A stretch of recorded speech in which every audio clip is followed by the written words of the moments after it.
The European Union elite are freaking out over Trump's victory. This is Barron, reporting from LetMeGetThisRight.com. There's a great story that was mostly overlooked here in the US because of all the crybullies rioting around the country, celebrities backtracking on their claims of moving to Canada, and the mainstream media trying to get its collective empty head around the reality that they just got run over by the Trump train. And the story is about the spoiled little twerps at the European Union headquarters who called an emergency meeting to address Donald Trump's election to the United States presidency.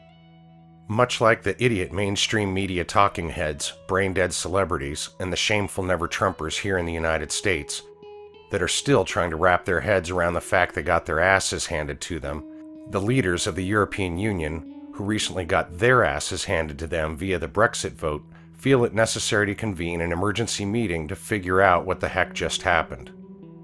In this article from the Financial Times, we read that the meeting was snubbed by Great Britain, France, and Hungary, Hungary's foreign minister going so far as to label the EU leaders as hysterical.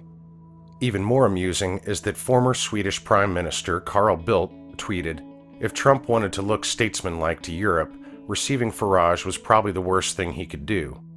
No, I say. It was the best thing Trump could have done to show the EU bureaucrats what side he's on. He's on the side of the people tired of self-serving elites screwing up everything they touch and ignoring the people's cries the entire time." But what is most telling about the article is how pompous and out of touch it proves the leaders of the European Union really are. They obviously live in the same bubble as the leaders of the Democrat Party, the backstabbing establishment Republicans, and the bought and paid for mainstream media here in the United States.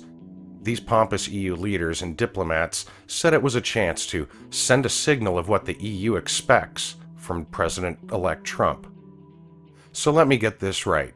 The same people who just got their asses kicked by the Brits now want to tell President-elect Donald Trump what they expect from him?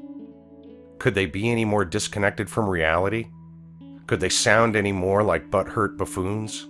Could they do anything more to prove to the world that they are a soon-to-be obsolete band of worthless, power-hungry bureaucrats than they already are? These self-important jackwagons need to pull their collective heads out of each other's asses and face reality. The people don't want unaccountable bureaucrats ruling their lives. The people love their national identities. The people don't want their countries overrun by hordes of radical Muslims and thankless refugees bent on turning their countries into third-world hellholes. The people want to be free, to be proud to be Americans, Britons, Frenchmen, and Hungarians. I highly recommend reading the whole article, and I have included a link in the description below. Thank you very much for taking the time to watch this video. Please give it a thumbs up, subscribe to my channel for more videos like this one, and leave your comments below. You can also find more great videos that I'm curating from around the web on LetMeGetThisRight.com, and you can check out my page on Facebook. Take care, y'all. God bless.